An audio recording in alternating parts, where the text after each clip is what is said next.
Hello friends, स्वागत है आपका अपनी यूट्यूब चैनल अंकित एजुकेशन अड्डा पर। आज हम बात करने वाले हैं हिस्ट्री के बारे में। बहुत ही महत्वपूर्ण टॉपिक है आज का हमारा सिकंदर के बारे में। ठीक है, सिकंदर से संबंधित जितने भी इम्पोर्टेंट प्रश्न बनते हैं वो सारे इस वीडियो में देखने वाले हैं। बहुत ही कम समय का ये वीडियो होने वाला है। चलिए देखते हैं।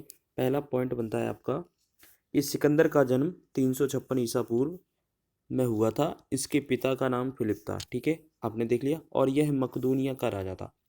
इंपॉर्टेंट पॉइंट क्या था कि सिकंदर का जन्म कब हुआ था? 356 ईस्वी में, ईसा पूर्व में, सॉरी। इसके पिता का नाम फिलिप था और यह मकदूनिया का राजा था। सिकंदर का गुरु कौन था? इंपॉर्टेंट क्वेश्चन पूछा जाता है यहाँ पे। सिकंदर का गुरु अरस्तु था। और अरस्तु का गुरु पूछा जाए तो कौन था? प्लेटो। इसके साथ हमने क्या देखा?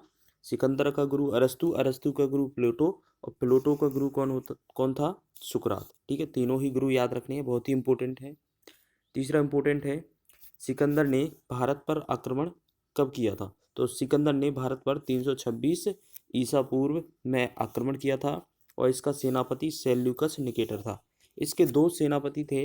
इसका थल सेनापति सेल्यूकस निकेटर था और जल सेनापति आगे बढ़ेंगे हम। ठीक है, तो इसमें देखा हमने 326 ईसा पूर्व में आक्रमण किया था। इसका सेनापति सेल्यूकस निकेटर था। और इसने जो 326 ईसा पूर्व में आक्रमण किया था वो कहाँ पर किया था? पंजाब पर किया था। ठीक है, पंजाब पंजाब में वहाँ उस समय राजा कौन थे? राजा पोरस। ठीक है, पोरस।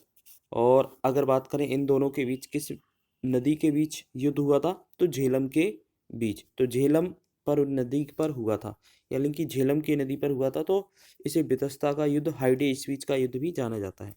आगे पॉइंट है हमारा, सिकंदर का युद्ध पंजाब के राजा पोरस के साथ हुआ था। यह युद्ध झेलम नदी पर लड़ा गया था। इतना तो हो गया क्लियर। इस युद्ध को इतिहास में हाइडे स्पीच तथा बितस्ता का युद्ध भी कहते हैं। क्यों? क्योंकि झेलम नदी को ही वैदिक काल में बितस्ता कहा जाता है। ठीक है, याद रखेंगे। सिकंदर की सेना ने किस नदी को पार करने से मना कर दिया था? तो सिकंदर की सेना ने ब्यास नदी को पार करने से मना कर दिया था। बहुत ही इंपॉर्टेंट है। ठीक है, सिकंदर की सेना ने किस नदी को पार करने से मना कर दिया था? तो ब्यास नदी को पार करने से मना कर दिया था। सिकंदर की अंतिम विजय कौन सी थी? पाटल थी। ठीक है, याद रखेंगे। अगला नेक्स्ट इंपॉर्टेंट पॉइंट बनता है कि सिकंदर की मृत्यु कब हुई थी? तो अगर बात करेंगे, सिकंदर 325 ईसा पूर्व में भारत से लौटा एवं वह भारतीय दार्शनिक काला नास को अपने साथ ले गया। देखो, ये तो 325 में ये लौटा है, फिर उसके बाद उसका स्वास्थ्य बिगड़ गया था और लगभग 30-35 या 33 वर्ष की आयु में उसका निधन हो गया था। ठीक है, तो सिकंदर 325 ईस्वी में या ईसा पूर्व भारत लौटा और वह अपने साथ एक दार्शनिक को लाया था। ठीक है, कौन था वो? काला नास को।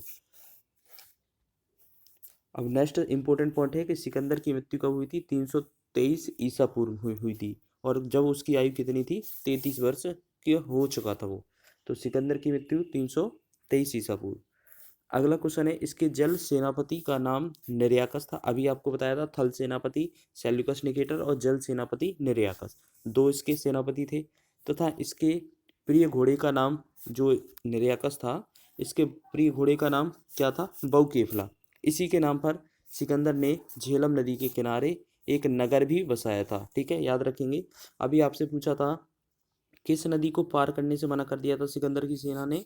तो हम याद रखेंगे ब्यास नदी को। ठीक है, ब्यास नदी को पार करने से मना कर दिया था। आगे बढ़ते हैं नेक्स्ट। अब कुछ इंपॉर्टेंट पॉइंट और देख लेते हैं। मगध राज का उदय, फिर उसके बाद क्या हुआ? मगध राज का उदय हुआ। अगर और ये बहुत आगे की बात है। ठीक है, मगध का सबसे प्राचीन वंश, या अगर बात करें मगध, यहाँ पे कहा नहीं है, मगध का सबसे प्राचीन वंश का संस्थापक बृहद्रथ था। अगर बात करें, 16 महाजनपद थे जिसमें से एक जनपद कौन सा था? महाजनपद मगध था। मगध का सबसे प्राचीन वंश का संस्थापक जो था वो कौन था? बृहद्रथ था। इसकी राजधानी कहाँ पर थी? गिरिब्रज, या हम कहेंगे राजगृह थी। दो इंपॉर्टेंट पॉइंट है। बृहद्रथ के पुत्र का नाम जरासन था, इसको भी याद रखेंगे। और 16 महाजनपदों का उल्लेख अंगुत्तर निकाय में मिलता है जिसमें मगध सबसे शक्तिशाली था। ठीक है, 16 महाजनपद का उल्लेख मिलता है जिसमें मगध सबसे शक्तिशाली था। ठीक है, और अगर बात करें इसका उल्लेख किस में है? अंगुत्तर निकाय में मिलता है। आगे बढ़ते हैं, आपके लिए टेस्ट के लिए कुछ क्वेश्चन रखे गए हैं। ठीक है, दो क्वेश्चन है। पहला टेस्ट का क्वेश्चन है कि सिकंदर ने भारत पर आक्रमण कब किया था? ठीक है, इसका तो आपको कमेंट करके आंसर बताना है। अगर आपने ये वीडियो अच्छे से देखी है तो आप इसका आंसर अच्छे से कर दोगे। ठीक है, पहला क्वेश्चन आपके लिए था, सिकंदर ने भारत पर आक्रमण कब किया था? आपको कमेंट करके बताना है इसका आंसर। दूसरा क्वेश्चन है, सिकंदर के गुरु का नाम क्या था? तो सिकंदर के गुरु का नाम क्या दिखा था, हमने अभी देखा था अरस्तु। ठीक है, सिकंदर के गुरु का नाम अरस्तु। अरस्तु के गुरु का नाम क्या था? प्लेटो। ठीक है, प्लेटो।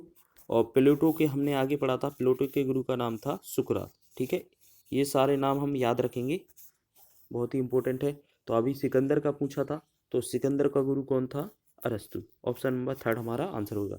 अब ये चाणक्य ऑप्शन में दे दिया है, ये तो चंद्रगुप्त मौर्य का हम याद रखेंगे, चंद्रगुप्त मौर्य का गुरु था। ठीक है, चंद्रगुप्त मौर्य का।